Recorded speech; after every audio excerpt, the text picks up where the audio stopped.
Hello everybody, hope you guys are having a good day.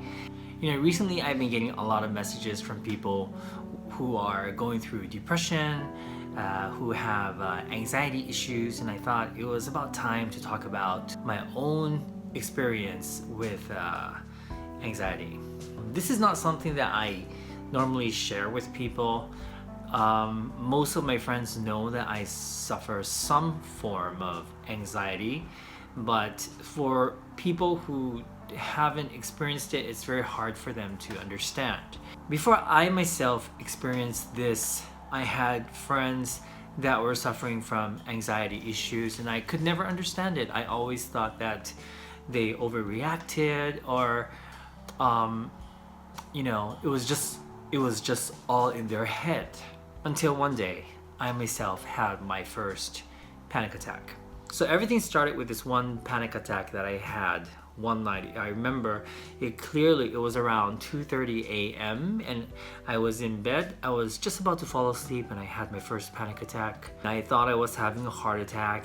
My heart was beating fast. I could hear my own heartbeat. I couldn't breathe properly. My fingers started going numb. Everything above my neck started feeling hot. I knew something was happening. I knew something was wrong with me, and I thought I was going to die. So Satoshi was next to me. I woke him up. I waited, and it kind of subsided after a few minutes. And so I thought I was okay. I had no idea what it was. I was extremely scared, but I thought maybe I just wait and see.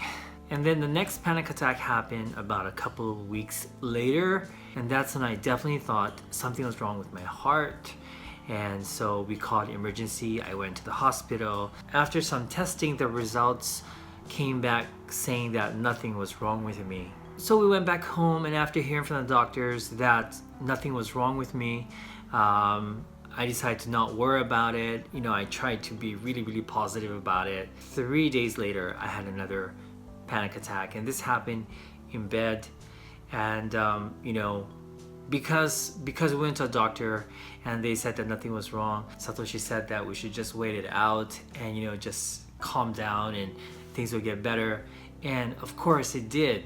This went on again and again and again, and it went on to the point where it was a nightly occurrence. But since the doctors said that nothing was wrong with me, I just believed it.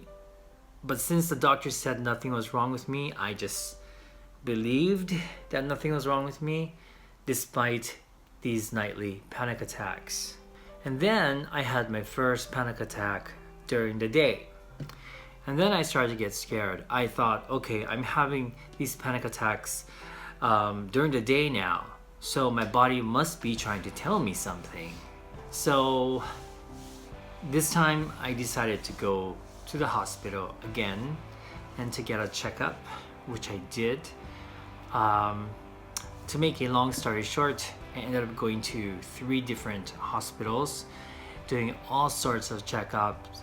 I checked my heart, checked my blood pressure, checked my lungs, checked my brains, pretty much checked everything, and no one could find anything wrong with me. And that's when I was diagnosed with something called panic disorder. These sensations, you feel it in your body, you feel it physically, and they are real. You feel everything. You feel the breathlessness. You can even hear your own heartbeat, and it's so hard to explain this terrifying sensation. That's all I can. That's the only way I can put it, is that it's terrifying. I started to get panic attacks during a movie at the movie theater. Then I had a panic attack on a roller coaster. I mean, a very tame one at that. Eventually, I stopped going to amusement parks or theme parks for that matter. I stopped going to the movie theaters. I stopped going to shows because I was afraid. I started getting panic attacks on the trains. I started getting panic attacks even when friends came over. I started to not go out with my friends. I started to not invite them over. I pretty much started to confine myself into the security of my home. So I decided to go to a psychiatrist, and they prescribed medicine I finally came to terms with it. I decided that I'm going to take charge of this and I'm going to try to get better. So I talked to my doctor about it, and he said, things should start to get better, and by the end of the year, you should be completely fine and back to normal. So I had high hopes, and I tried my best. But the thing is that it actually got worse. So after a year of battling this panic disorder, I went into depression.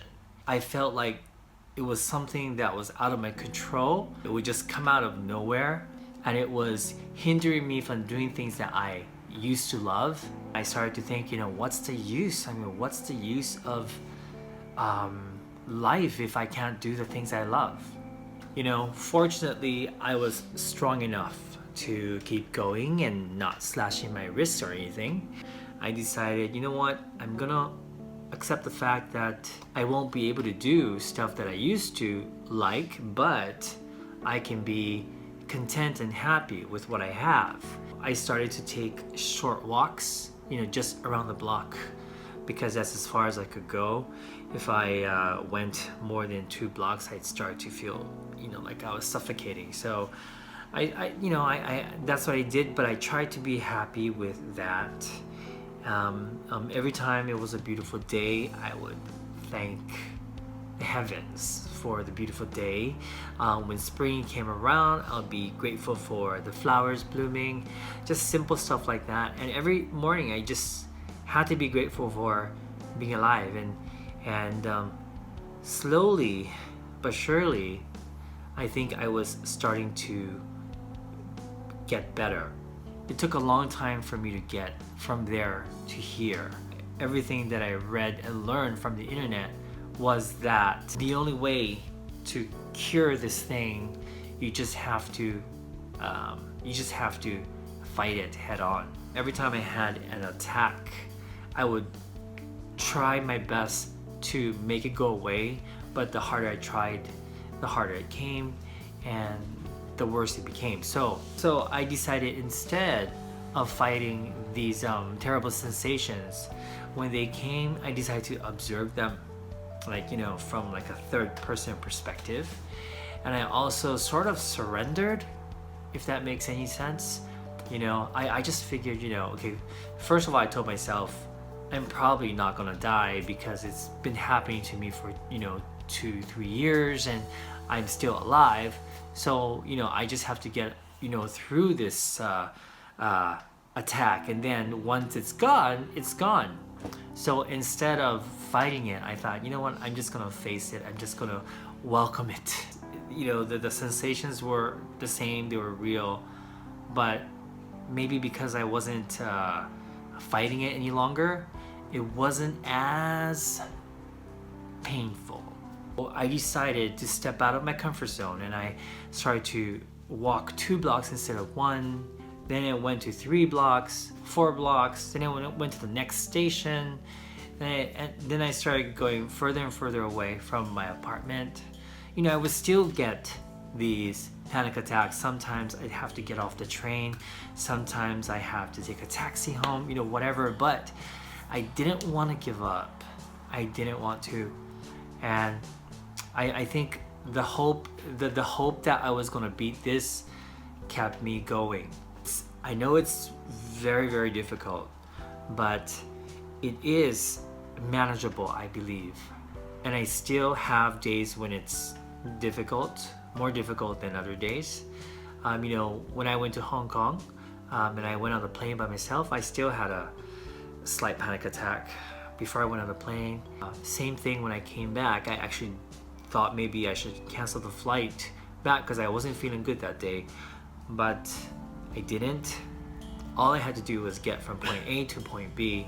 It didn't matter if I didn't feel good or whatever, but as I knew from past experience that if I just do it, then I would have taught myself something. I would have, my body would have experienced the fact that I didn't die and that I made it safely home.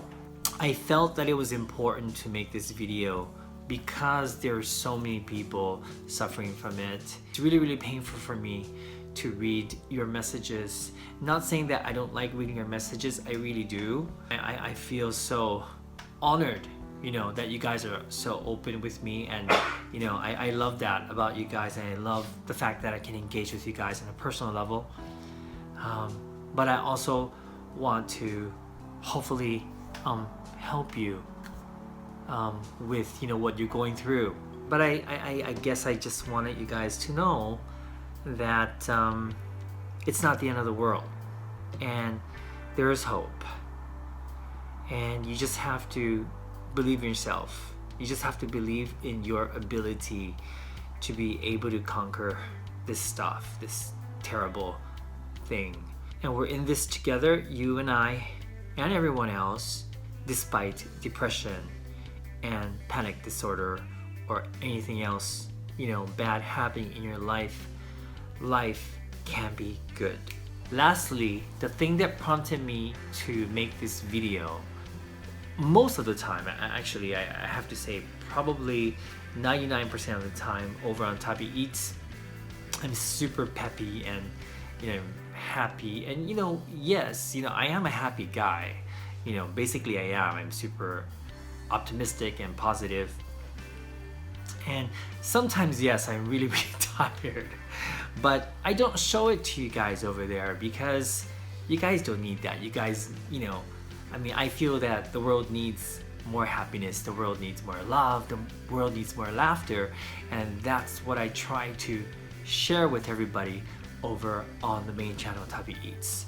But I also want to let you guys know that behind the scenes and in times where you guys don't see me, there are times when I am in a dark space, and that's also me too. But even if that's so, one can still be happy and enjoy life. Thank you so much for watching, and especially those who don't have experience with this, I'm sure you found this incredibly boring. But thank you for sticking with me, and as always, hope you guys have a great day, and I will see you tomorrow.